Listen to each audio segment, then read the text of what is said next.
You know that feeling when something just feels a bit off at work? Maybe the energy's different or things just aren't clicking like they used to. Yeah, or projects seem to be hitting sort of unexpected roadblocks. Exactly. Well, we're going to unpack something today that might just shed some light on why you might be noticing those kinds of shifts. We've been digging into Gallup's 2025 State of the Global Workplace report, and honestly, the data shows a pretty concerning trend. Right. It's about how engaged managers themselves are feeling, or maybe how disengaged. Precisely. hmm While overall employee engagement dipped a bit, the drop specifically for managers is, well, it's quite striking. It fell from 30% engaged down to 27%. Now, okay, 3 percentage points might not sound like a huge headline number initially, Hmm. but it really feels like a signal, doesn't it? Something significant bubbling up. Oh, absolutely, because, the way your managers feel, how engaged they are, it has such a massive ripple effect. It's not just about them. Right. It affects their teams directly. Totally. Yeah. It impacts motivation, productivity, how they deal with customers, even the bottom line, really, the whole organizational health. And what really caught my eye was where this drop is hitting the hardest. Yeah. Young managers, so those under 35, they saw a 5-point decrease in engagement. 5 points. Wow. And female managers, even steeper, a 7-point decline. 7 points. That's really significant. It makes you stop and think, what specific pressures are these groups actually facing right now? It really does. And the report, it includes this quote that just hits home, I think. It's from a maintenance tech in South Korea. Okay. He says, since our leaders don't stay long and move to other departments before we can fully get to know them, it's hard to develop trust. Oof. Yeah. That really puts a human face on it, doesn't it? The cost of churn and disengagement at the leadership level, Yeah. hard to build trust. Exactly. So for this deep dive, our mission really is to understand why this dip in manager engagement, this potential manager crisis, is such a big deal. And then, crucially, look at what the Gallup report suggests we can actually do about it. What are the evidence-based strategies? Right. So where should we start? That link between the manager and the team seems fundamental. It absolutely is. Let's start there. The report hammers this point home. A staggering 70%, 70 of team engagement is directly attributable to the manager. 70%. Just think about that.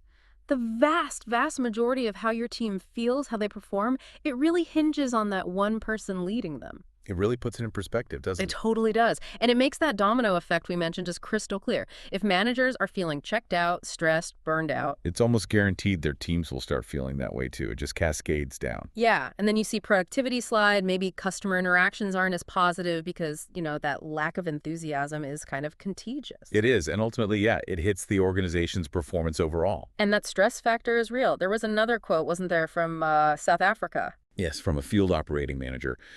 It was quite stark. He said, "We should have a team of 6 people. There's only 2 of us. I think that is very stressful." You can just feel the pressure in that, can't you? Doing the work of 3 people, it's a perfect example of those ground level challenges fueling disengagement. Absolutely. Yeah. Just stretched so thin. And imagine that day in, day out. Burnout feels almost inevitable. And then if you zoom out, look at the big picture economically, Gallup throws out this huge number. Oh, the productivity potential, yeah. They estimate that if the global workforce were fully engaged, it could unlock something like $9.6 trillion in productivity. Which is, what, like 9% of global GDP? It's It's massive. huge. So even just moving the needle a little bit on manager engagement could have these enormous economic benefits, Right. besides the obvious human ones. Which brings us squarely to the what do we do part.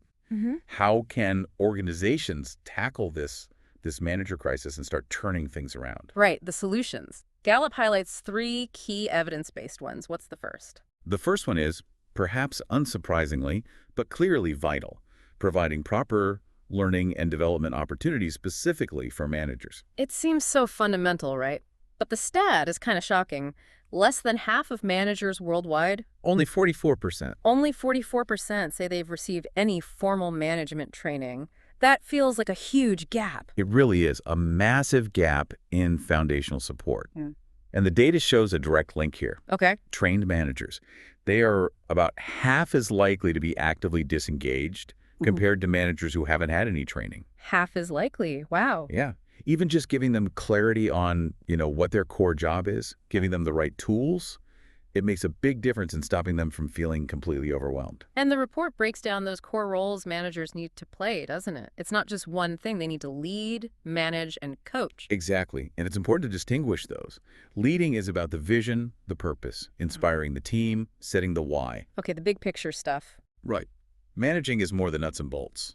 Setting clear expectations, who's responsible for what, holding people accountable, the how and what. Got it. And coaching. Coaching is all about developing the people, giving feedback, guidance, helping individuals grow and reach their potential.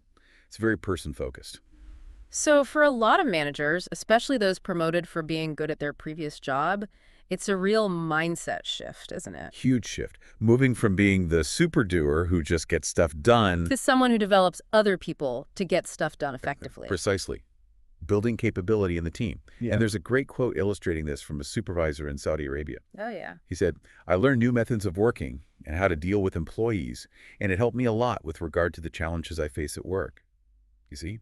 Direct impact from that learning. That's super clear. Okay, so solution one, provide learning opportunities, help them understand leading versus managing versus coaching. What's the second strategy from Gallup? The second big one is teaching managers effective coaching techniques, specifically. So drilling down into that coaching aspect we just mentioned. Exactly.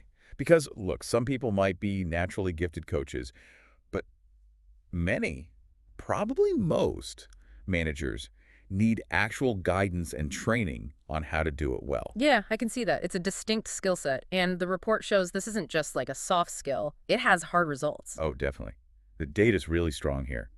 Gallup found that management training that's specifically focused on coaching best practices led to, get this, Okay. up to 22% higher engagement for the managers themselves, Oh, up to 18% higher engagement within their team. okay. That's significant for the team too. And, get this, a 20 to 28% improvement in the manager's own performance metrics, things like their team's productivity, retention. 20 to 28%. Those are a Yeah. seriously impressive number. That really shows the ROI on teaching coaching skills. It absolutely does. It pays off significantly. Yeah. And there's a quote from a UK systems engineer that kind of captures the vibe that good management and coaching create. Yeah. What did they say? They said, if we are all working, going in the same direction, getting on with each other, being thankful to each other and respect each other, then it makes anything you do easier, even if the project itself is going through some tough times. Ah, I like that.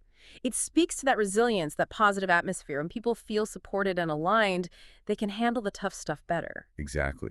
And that sense of alignment, that mutual respect, so much of that comes down to the manager's ability to coach effectively, to communicate well. Makes total sense. Okay, so we've got learning opportunities broadly, and then specific training on coaching techniques. What's the third key solution Gallup points to for this manager crisis? The third piece is about focusing on manager well-being, specifically through development. Well-being. Okay. Because we know engagement and well-being are often linked, right? Tightly linked. The report notes that the decline in manager engagement often goes hand in hand with a decline in their overall well-being. You can't really separate the two. Yeah, if you're feeling stressed, unsupported, stretched thin, it's going to hit your engagement and just how you feel generally. So how does focusing on development help well-being? Well, the data shows a clear positive impact. Just providing manager training itself was shown to boost their thriving levels from 28% up to 34%. Okay, so training helps well-being. But here's the kicker. When managers feel that their development is actively encouraged and supported by the organization, their thriving levels jump way up to 50%. Half of them are thriving. 50%. That's a massive leap just from feeling the organization is actually invested in their growth. Exactly. It signals that they're valued, that there's a future for them. It's not just about the skills, it's about feeling supported in their career journey. That's really powerful. It makes sense that feeling stagnant would drag you down while seeing opportunities would lift you up. Precisely. And there's a quote from a team leader in Poland that says exactly this. Let's hear it. I still have opportunities for development within the company because the company offers various training and so on. That's also very important to me and motivates me to be in this job every day and give my best. See? It's motivating. It directly connects development to daily motivation and giving their best. That really drives home the well-being connection. It really does. Development isn't just a nice to have, it's a core driver of both well-being and engagement for managers. Okay, so we've looked at this worrying dip in manager engagement, this manager crisis, and explored Gallup's three big evidence-based solutions: learning opportunities, coaching skills, and focusing on well-being through development. For listeners thinking, okay, I see the problem, I see the solutions, now what? Does the report offer like a practical framework? How do you actually build a better support system? Yeah, it does offer some actionable steps, sort of a roadmap. First, you got to know where you stand. So assess the current situation. Mm. Use things like poll surveys, those quick, frequent check-ins to really understand what your managers are experiencing. Get a baseline, figure out the pain points. Makes sense. Then, implement the essential training. Cover the basics. What are their responsibilities? What tools do they need? Give them a proper orientation, especially if they're new to managing. Foundational stuff. Don't assume they know. Right. Then, critically, invest in building those coaching capabilities we talked about. Train them in active listening, asking good questions, giving constructive feedback effectively. How-to of coaching. Exactly. And create clear development pathways. Show them opportunities for growth, maybe pair them with mentors who can offer guidance. So they see a future. And importantly, look at reducing their administrative load. Audit the meetings, the reports, the tasks, what's actually necessary, what's just bureaucratic drag. Try to streamline things. That's a big one. Free them up to actually manage and lead. Yeah. And finally, build peer support networks. Create ways for managers to connect with each other, share what's working, learn from each other's challenges. That community can be invaluable. That's a great list. Really practical steps organizations can take. It definitely sounds like tackling this manager engagement decline isn't just a single workshop, is it? It's a sustained effort. Absolutely not a quick fix. It requires a proactive, ongoing commitment. But the good news is the Gallup data gives us a really clear, evidence-based direction to move in. Yeah, it lays out the why and the what. It's pretty compelling. And remember, this isn't just an HR initiative or about making managers happier in isolation. It's fundamentally strategic. How so? Investing in your managers, giving them the training, the coaching skills, supporting their well-being. It's a direct investment in your entire organization's performance, its productivity, its future success. It all flows from there. That's a powerful way to frame it. So as you, our listener, are thinking about all this, maybe reflect.